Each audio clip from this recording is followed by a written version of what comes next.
Welcome back to Hardball. Senator Sanders' growing lead in the fight here is causing concern among some congressional Democrats who worry that he is the nominee.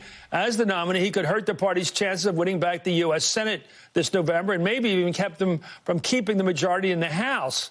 Some Democrats are telling NBC News, quote, that having Sanders at the top of the ticket could drive away suburban voters who favored Democrats in the 2018 midterm elections in the nation's small number of closely divided districts and put potential Senate seats out of reach in GOP-leaning states. U.S. Congressman James Clyburn, the third-ranking Democrat in the House, echoed those concerns over the weekend. If you look at how well we did the last time and look at the congressional districts, these were not liberal or what you might call progressive districts. These are basically moderate and conservative districts that we did well in. And in those districts, it's going to be tough to hold on to these jobs if you have to make the case for accepting a self-proclaimed democratic socialist. Well, Democrats captured the House majority in 2018 with a net gain of 41 seats, including 31 districts won by Trump in 2016. That's quite a pickup. Sanders dismissed those concerns, telling reporters we're going to have to get young people a lot more involved in the political process and expand minority voting. And I think we have a campaign to do that. Well, Republicans are eager to get every single Democrat to the socialist, to tie, I think there's a verb missing there, everybody to the socialist label. Take a look at how they plan to do it. So if Bernie Sanders is a nominee, you could be closer to Speaker. Yeah, but it's not because of Bernie Sanders is a nominee. It's because what they embrace. They embrace Bernie Sanders' policy. They embrace socialism. They're just embarrassed of Bernie. I'm joined by Joel Payne, Democratic strategist and former director of paid media for Hillary for America, and Kristen Hawn, who is Democratic strategist as well and a former communications director for Blue Dog Democrats. So let's start with you on this. Sure. If you take suburbanites, it's always a code. Yep. It generally means white. It generally means upper middle class or middle upper middle class. It means people who have jobs, life insurance, and pay decent amount of taxes. Who don't want to pay more taxes, want to keep their health insurance, and have a job. Yep. How does Bernie grab those votes? Isn't that the challenge? It's the challenge because, and I was listening to the mayor before, I'm really struggling to see how Bernie Sanders, I get the momentum and I get that he's a change candidate. I don't agree with the fact that, I don't know how is somehow, Mayor Buttigieg, a gay married, man being a serious candidate for president isn't also, a monumental but better in the burbs, maybe. Right. But, I'm struggling to see how these voters, because we did see them voting for a gay candidate isn't going to hurt you financially. It's not going to hurt you financially. No, I mean, these are different cultures. I think the suburbs is ready for a gay leader. They are, but they're doing well. And we had to make the case in the midterms, and we saw people, like in these districts, the Justice Dems came in, it's a spinoff of the Bernie organization from a while back, and tried to primary a lot of these sitting members too, and lost by and large a lot of these primaries. So I don't see how they're going to all of a sudden go with the socialists. Let's go to the voter here, because I think a lot of voters in midterms, like 18 or 14 or whatever, they'll vote for a Democrat who's promising national health insurance, Medicare for all, whatever the label. It's the same thing. And they're offering it. And they say, I want that. That's good. And then the Republican runs in the presidential election and says, I'm not going to let your taxes go up. Oh, I'll vote for that, too. So they may want both. Yeah, they want the Republican advantage financially, but they also want the social programs the Democrats are for. So every year they flip and they try. I think I'll get both.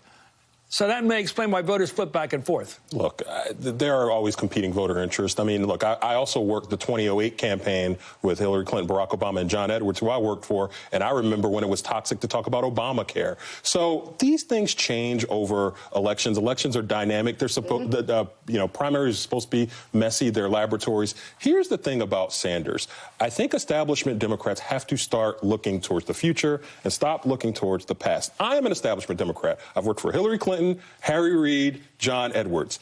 I can see a path to Bernie Sanders building a winning coalition. I'm not saying he's absolutely going to do it. I'm saying there is a way that Bernie Sanders can stitch together a winning coalition. What is the road? I think it's expanding Latino vote, which he did in Nevada. He drubbed those other candidates in Nevada. It's expanding. He can get them to register and vote in higher numbers. Look and see what he's going to do in California. And again, let me be very clear. I'm not a Bernie surrogate. I'm unaffiliated in this primary, but I think Democrats have to kind of get their head out of the clouds a little bit here and start to see that there's a candidate that can be a movement candidate. To be totally brutal, how do you get the haves and the have-nots to vote for the same candidate?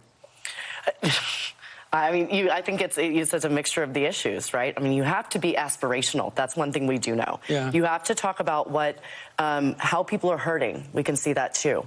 And Trump only talked about how people are hurting. And by the way, that's what Bernie does. All of that. Let's go. Well, the Democrats' midterm victory, that was big. Where everybody talks about 2018, in part it was because they increased support among white, college-educated women in the burbs.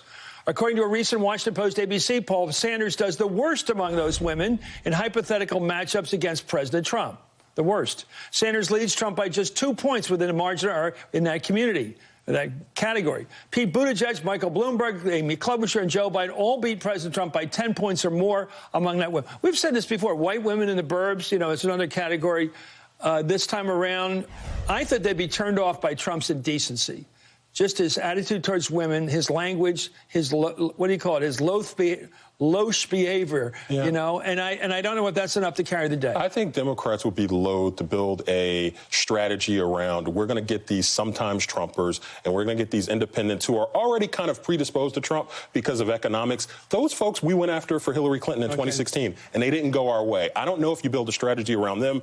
Most establishment Democrats want to go middle in. We should go progressive out. We should try to build around a progressive that you can sell to moderate. Let's go to something that departs a bit from our usual political conversation. During his interview with 60 Minutes last night, Senator Sanders authorized or criticized the authoritarian nature of Cuba, the authoritarian nature of that country, but complimented some of Fidel Castro's educational accomplishments. Here he goes.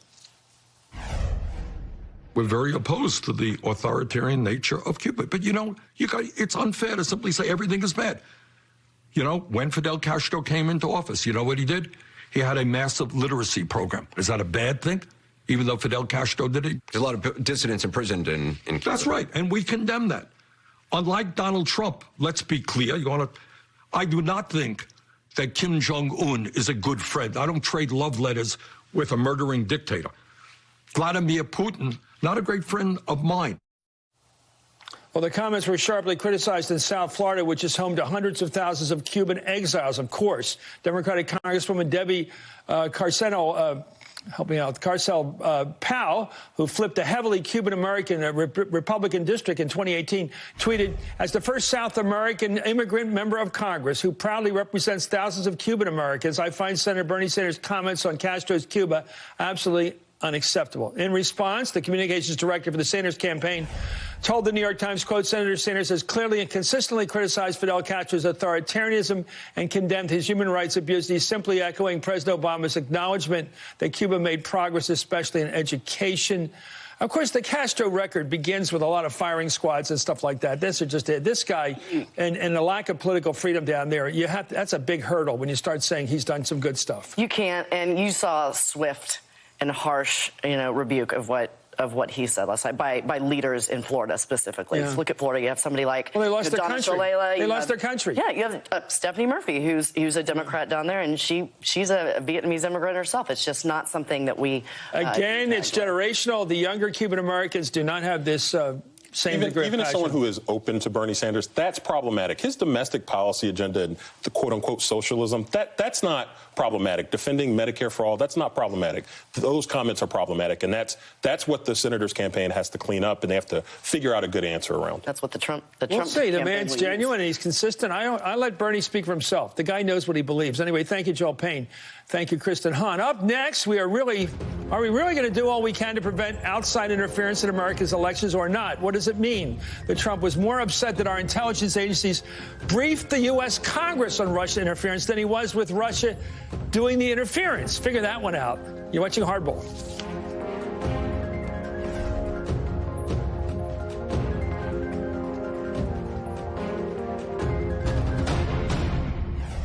It's tough to quit.